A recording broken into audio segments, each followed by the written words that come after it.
माझे नाव मिगा रुके आहे. मी एक लाईफ कोच आहे. आजचा विषय आहे परमेश्वराला जाणा.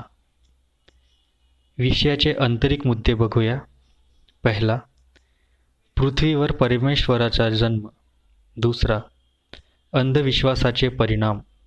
तिसरा, परमेश्वराला कुठे शोधावे. चौथा, परमेश्वराशी कसा व्यवहार करावा. पाचवा, ईश्वर आणि दानव विस्तारपूर्ण. सहावा, ईश्वराशी संबंधित काही सत्य. तर पहिल्या मुद्द्यापासून सुरू करूया. पृथ्वीवर परमेश्वराचा जन्म. प्राचीन काळात नेहमी होणाऱ्या नैसर्गिक बाबी तेव्हा मनुष्यबुद्धीच्या आकलनापलीकडे होत्या. घटना जसे की भूकंप, वातावरणातील बदल, आग लागणे, वादळ इत्यादी. शारीरिक व मानसिक आजार, रोगराई, अचानक होणारे मृत्यू, जीवनाचे उगमस्थान, मानवाच्या उत्पत्तीचे कारण इत्यादी बाबी तेव्हा त्यांच्या आकलनापलीकडे होत्या. या घटना त्यांना रहस्यमयी, अबोध्य, बुद्धिग्रहणाच्या सामर्थ्याच्या पलीकडे असल्याने त्यांनी यांना अलौकिक, ईश्वर आणि ईश्वरीय असे नाव दिले. अशा प्रकारे पृथ्वीवर ईश्वराचा जन्म झाला. विविध भौगोलिक परिस्थिती आणि स्थान यानुसार ईश्वराला विविध नावांनी ओळखले जाऊ लागले. घटना मानवाच्या हिताच्या असल्या की त्यांना ईश्वराची कृपा, दया, प्रेम समजले जाई. परंतु घटना मानवाच्या हिताविरुद्ध असल्या की त्यांना ईश्वराचा ताप किंवा प्रकोप समजला जाई. ईश्वराच्या निर्माणाचे आणि प्रसरणाचे प्रमुख कारणे म्हणजे योग्य ज्ञानाचा अभाव, अज्ञान, विकसनशील बुद्धी, भय, घटनांचे खरे कारण समजण्याची असमर्थता ही आहेत. काळासोबतच ईश्वरावरील विश्वास अधिकाधिक मजबूत होत गेला. अनेक विविध मानवांनी विविध प्रकारच्या ईश्वरांची निर्मिती केली. त्यांच्यावर महाकाव्य, कथा, पुस्तके निर्माण केली. त्यात काही सत्याचे ज्ञान आणि जीवनातील आवश्यक तत्त्वे घातली, ज्याने काही मानवांचे जीवन सुकर झाले आणि असंख्य मानव प्रभावित झाले. त्यात लिहिलेल्या प्रत्येक गोष्टीवर, बाबींवर मानवाने विश्वास ठेवला, कारण त्यात कुठेतरी जीवनाचे तथ्य आणि सत्याचे ज्ञानसुद्धा होते. याचे परिणामस्वरूप त्यांच्या मनात ईश्वराबद्दलचा विश्वास दृढ झाला आणि बुद्धी पूर्णपणे आंधळी होऊन ईश्वराप्रती आदर, प्रेम, भीती, श्रद्धा, भक्ती यांनी भरून गेली. पिढ्यानपिढ्या हा विश्वास अधिकाधिक मजबूत होत गेला. विविध ईश्वरांमुळे मनुष्यांनी विविध धर्म निर्माण केले. त्याने विविध प्रथा, चालीरीती, रूढी, परंपरा, धार्मिक क्रिया निर्माण केल्या. काही मानवांमध्ये स्वतःच्या धर्माविषयी, ईश्वराविषयी आदर, प्रेम जास्त असल्याने इतर धर्माविषयी द्वेष आणि अनादर निर्माण होऊ लागला. त्याचा परिणाम म्हणजे धर्मयुद्ध आणि हिंसाचार होऊ लागला. ह्या सर्वांचं मूळ योग्य ज्ञानाचा अभाव, अज्ञान, तर्कहीन विचार, इतरांचे अंधबुद्धीने अनुपालन करणे, स्वतःच्या बुद्धिकौशल्याचा वापर न करणे ही कारणे आहेत. दुसरा मुद्दा, अंधविश्वासाचे परिणाम. जगातील जवळपास सर्वच समस्या ईश्वरावरील चुकीच्या विश्वासामुळे आहेत. ईश्वर सर्वत्र आहे. सर्व बऱ्या वाईट गोष्टींचा तोच जबाबदार आहे. ह्या विश्वासामुळे बऱ्याच लोकांना जास्त वेळ दुःख भोगावं लागतं. ईश्वरावर विश्वास ठेवण्यापेक्षा स्वतःवर विश्वास ठेवा. ईश्वराला संपत्ती, पैसा, फुले, अन्न आणि इतर भौतिक वस्तूंची गरज नसते, मानवालाच असते. अधिकांश लोकांना जगण्यासाठी आणि बहुतेकांना स्वतःच्या अहंकाराला संतुष्ट करण्यासाठी तसेच इतरांना प्रभावित करण्यासाठी त्यांची आवश्यकता असते. ईश्वराखेरीज मानवाला जीवनावश्यक वस्तू दिल्या पाहिजेत. समजा ईश्वर असता तर त्याचीसुद्धा हीच इच्छा असती की मानवाने एकमेकांना मदत करावी आणि करुणा, दया, अहिंसा यांचा प्रचार आणि प्रसार करावा. 21व्या शतकात ईश्वराच्या नावाने हजारो लोकांना ठार मारले जाते. लाखो लोकांना शारीरिक आणि मानसिक यातना निरंतर सहन कराव्या लागतात. जवळपास सर्वच विनातर्काने, विना विचाराने आंधळे होऊन ईश्वराच्या नावावर त्यांच्या मानवीय संचालकांचे अनुपालन करीत आहेत. बहुतांश लोक प्रत्येक बरी वाईट गोष्ट ईश्वराशी जोडतात. त्यांना वाटतं की यशासाठी प्रयत्न आणि ईश्वराचा आशीर्वाद अनिवार्य आहे. अशा लोकांची बुद्धी, मन आणि शरीर पूर्णपणे ईश्वर आणि ईश्वरीय वस्तूंचे गुलाम झाले आहेत. जर कोणी त्यांच्या ईश्वराविरुद्ध काही बोलले तर ते त्यांचा द्वेष करतात, गटातून, समाजातून बाहेर करतात, कोणती शिक्षा पण देऊ शकतात, ठार पण मारू शकतात. लहानपणापासून असलेला ईश्वरावर विश्वास आणि भीती यांमुळे त्यांची बुद्धी ईश्वराविरुद्ध काही पण स्वीकारत नाही. ईश्वरावर विश्वासाने आपला अमूल्य वेळ वाया जातो. निरर्थक अनावश्यक प्रथा, चालीरीती, रूढी, परंपरा यांच्या नावाने, ईश्वराच्या मदतीच्या नावाने अधिकांश वेळेची हानी होते. तिसरा मुद्दा, ईश्वराला कुठे शोधावे? जर आपण स्वतःवर विश्वास ठेवले तर जे पाहिजे ते कठोर परिश्रम, ज्ञान, ध्यान, निरंतर प्रयत्नाने मिळवू शकतो. ईश्वराकडे याचना, प्रार्थना केल्याने नव्हे. ईश्वराला स्वतःच्या बुद्धीमध्ये शोधा, बाहेर जगात नव्हे. सर्व समस्या कमी होऊ शकतात जर आपण स्वतःवर विश्वास ठेवले आणि जाणले की आपणच आपल्या बऱ्या वाईट कार्याला जबाबदार आहोत. श्रीमंतांनी पैशांचा वापर गरीब गरजूंना मदतीसाठी करावा, ईश्वरासाठी नाही.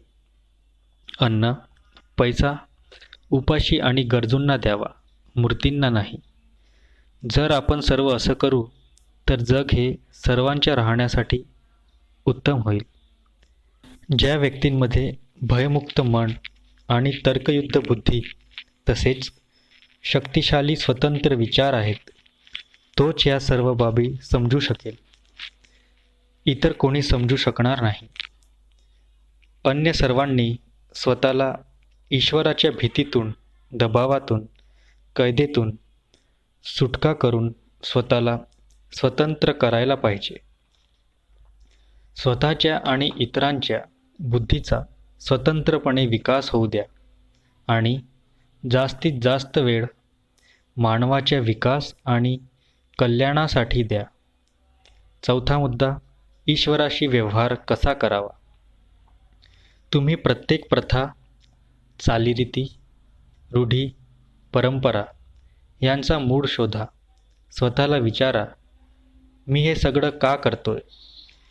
इतरांनाही प्रश्न विचारा. होऊ शकते ते तुम्हाला तर्कहीन उत्तर देतील, तेव्हा त्यांना तर्कशुद्ध उत्तर देण्यास सांगा. आपल्या स्वतःच्या बुद्धी कौशल्याचा वापर करून उत्तराचे मूल्यांकन करा. त्यानंतर स्वतःला पुन्हा प्रश्न विचारा, हे सर्व करणे आवश्यक आहे का?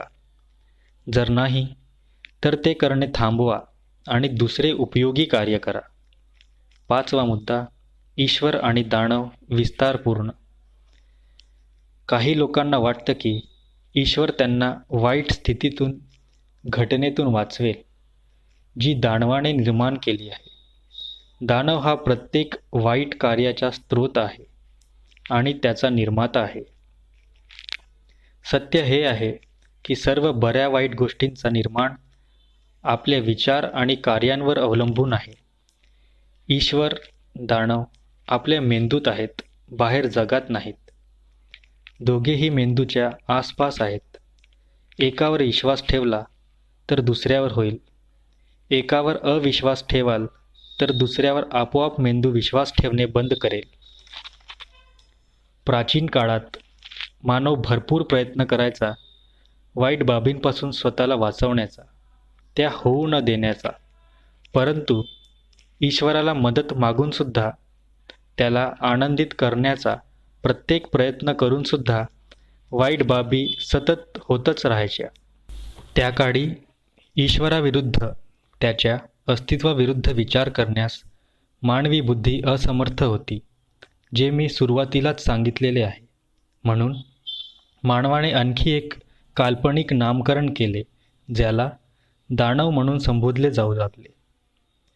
प्रार्थना करूनसुद्धा, प्रत्येक शक्य ते कार्य प्रयत्न करूनसुद्धा वाईट होतच राहिले, तर त्यामागे दानव आणि दानवीय बाबी आल्याने ते तसे झाले असेल, अशी समज होऊ लागली.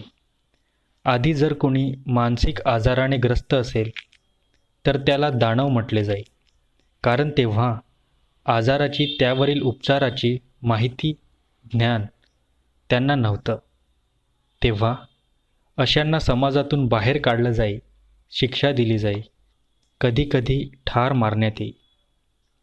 अनोळखी आजार, घटना ज्यांना ईश्वर ठीक करण्यात असमर्थ असे, त्यांना दानवीय प्रभाव म्हणून सांगितले आणि समजले जाऊ लागले.